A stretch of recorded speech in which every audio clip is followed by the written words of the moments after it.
My wedding, in a way, has become the stuff of legends. Go, figure, no one's ever had a wedding like mine before. My name is Erica. I'm a 20-year-old office worker. My fiancé John works in sales for one of our business partners. We met during a company mixer and hit it off, dating for about a year and a half. He proposed and now we live together in the apartment I originally had. We wanted our wedding day to coincide with the anniversary of when we started dating, but that day fell on a weekday. So we decided to get married on the weekend and make our legal registration on our actual anniversary. I'd always had a dream wedding in mind, so planning came easily to me. Of course, I asked for John's input, but he's pretty laid back about it, saying I could decide everything as long as we stick to a budget. Planning things by myself was fun, so I didn't mind that John was busy with work. That's because it's fun. I never thought this would backfire. Before we knew it, the big day was almost here. "John, what time are we leaving tomorrow?" While playing a game on his phone, John replied, "Whatever you decide, just wake me up an hour before." Classic John. He's indecisive, leaving even minor decisions to me. I've always just gone with it. The next morning, the wedding day had finally arrived. "Hey, wake up! It's time!" John checks his phone and mutters, "It's only 6 a.m. "But you said to wake you up an hour before we leave." I went to bed at 1 a.m., you know." "Not my problem. You stayed up late gaming. That's on you." Plus, I told him yesterday what time we'd leave. We're supposed to be at the venue by 8:30. It takes a bit over an hour to get there. I plan to leave at 7, which is why I'm waking you up now. Not wanting to argue on our big day, I explained my calculations, and John reluctantly got up. He kept complaining of being tired, so I drove us to the venue. Traffic was lighter than expected, so we arrived with time to spare. "We could have slept for another 30 minutes. John griped. The nerve. He'd been sleeping in the passenger seat the whole way. But I let it go. Once I was in my wedding gown, my spirits lifted. It was a dress of my dreams. John walked into the room and for once told me, "You look beautiful."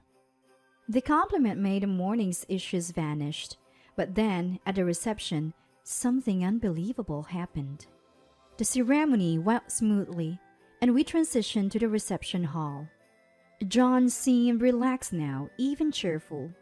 He was letting the bosses from his work pour him drink after drink. "John, don't overdo it with the alcohol," I whispered, and he ignored me. In the middle of conversations, John suddenly stood up and started walking. To my astonishment, he grabbed the microphone from the MC and began to speak. "I've got something to announce to everyone here." Clearly drunk, slurring his words, he's hard to understand. I try to intervene, but I'm stopped by my sister Jean, who's been pouring the drinks. All eyes are on John. "Starting today, I'm going to be the best husband ever." Relieved, I thought he would say something outrageous. But then his words take a disturbing turn.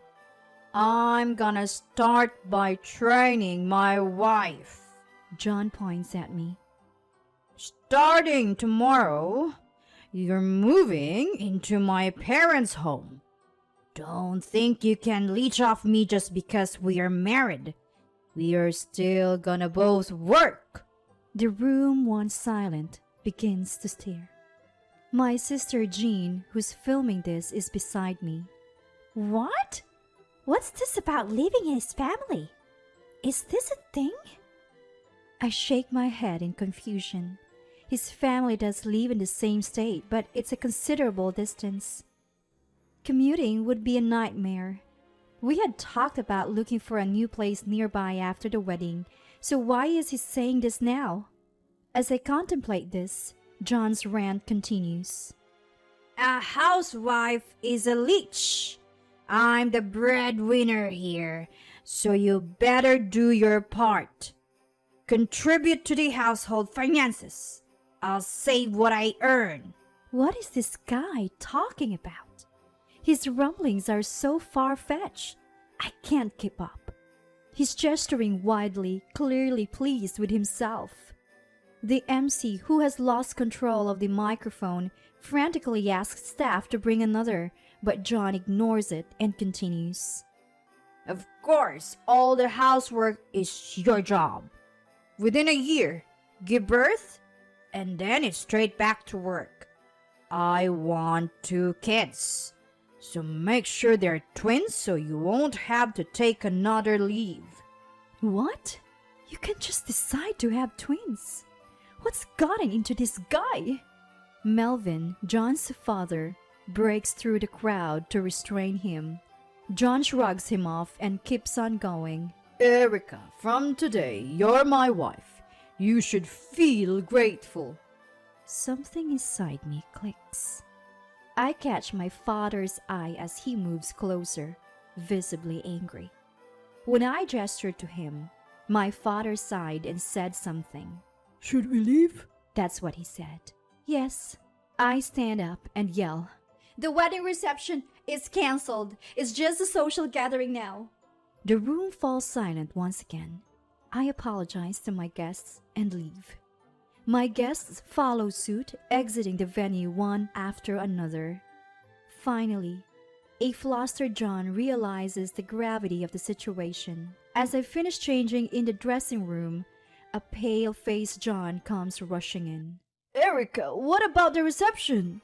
What? Didn't you hear me say we're calling it off? I shot back coldly, and Melvin, who had followed me, started apologizing. Mom, or Jillian as she's known, was also saying sorry while sobbing her eyes out. Melvin and Jillian had always been super friendly and considerate whenever we met. I suspected they were in on this whole living together fiasco, but seeing them like this, it seemed more like John's doing. So I told both parents to stop apologizing. Look, no offense to Melvin and Jillian, but let's pretend this marriage never happened. The one who responded was John. Why? I had to smirk.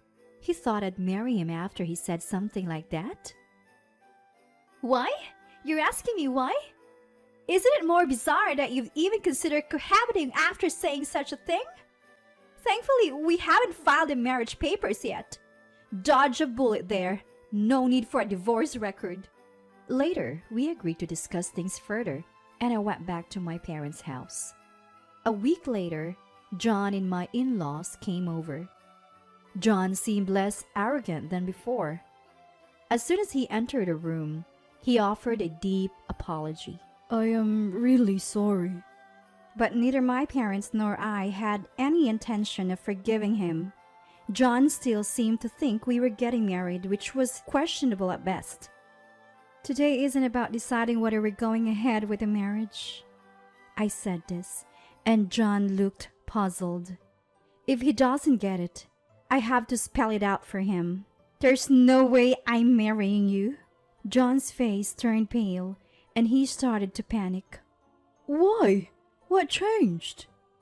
I sighed and started playing a video that my sister Jean had captured for me. Of course, it included that scene. Watching it, John's face hardened and his complexion worsened. He clearly didn't mean to say all he had. When the video was over, John started speaking, visibly shaken. I was trying to show some manliness. Cut him off. Manliness? This? You think this makes you a handpeck husband? If he thought being handpecked was manly, he had it all wrong. Let's say, John, you made big bucks, and I didn't need to work. Then playing the handpicked husband or doing housework would be fine. But that's not the case, is it? I earn more than you do. You've even failed to contribute to household expenses before. John seemed to shrink more and more. Why the sudden talk about living together anyway? That never came up before. Cornered by my momentum, John finally spoke in a small voice. I was told that the start of the marriage is crucial, So I wanted to make a manly declaration for a smooth life ahead. Growing even more irritated by his barely audible voice, I pressed him again. Told by who? Lowering his voice even more, John spoke up. The guys on the internet forum said, "You've got to avoid being a henpecked husband before your wife looks down on you." Internet forums? Really? I couldn't believe it. Listening to complete strangers and then messing up your life because of it? Both my parents and my in-laws were speechless. All I could do was sigh. I thought it was strange how much he was on his phone lately, but I had no idea he was taking in all this nonsense. You really messed up our wedding, you know. I want you to cover all the expenses and pay a breakup fee. Plus, I've been paying the rent until now. I want you to cover your share from the time you moved in. It seemed money was the only solution left. I listed out all my conditions to John, and he did a complete 180. What? What should I pay? I never wanted a wedding ceremony. This was all you're doing, Erica. I was taken aback by his sudden change, but I couldn't back down now. We agreed on this together. We even split the cost and planned the budget. You never took responsibility for anything important, always leaving it to me. You don't trust me. You're just lazy. He had nothing to say to that. You can even handle your alcohol. Remember getting mugged when you were drunk? Or how about the time you missed your train because you got wasted at a work party? How could you be so reckless at your own wedding ceremony? I finally realized something important. I had things I liked about John, but I never knew I had so many grievances. If we had gone ahead and gotten married, what would have happened? As much as I regret the breakup, maybe it's better than regretting a marriage. Once I thought about it like that, any lingering feelings vanished. I'm canceling the lease on the apartment. Get your stuff out immediately. I'll be invoicing you for half of all the past rent and utilities. If you don't like it, I'll bring in a lawyer. What's gonna be? John resisted, but then Melvin, who had been silent, spoke up. Enough is enough. Erica is right. I never thought you'd be so irresponsible. You're going back to your parents' home, and you will pay Erica what you owe her. And so my in-laws apologized to me. In the end, they took John back home and agreed to manage his finances. We settled the financial matters without lawyers. Melvin was scary when he was mad. John tearfully agreed. You're going to pay the full amount, understood? I emphasized one more time. Later, I found out that John had returned to his parents' home, withdrew all his savings to pay me, and even sold some of his belongings to make up the difference. I agreed to let him pay in installments, and each month, under Melvin's watchful eye, the money is deposited into my account on John's payday. Word spread like wildfire at John's workplace, where many colleagues and bosses had attended our wedding. His boss, who has a daughter my age, said he'd never forgive John for treating a woman like that, and now ignores him outside of work duties. His co-workers are no longer on his side either. John used to come to my office too. That's all been stopped, and I haven't seen him since. Being single might have its downsides, but it's way better than a bad marriage. Nowadays, I'm enjoying life. Going on girls' trips, hanging out with colleagues, and just having a good time. In retrospect, that getting married was definitely the right choice.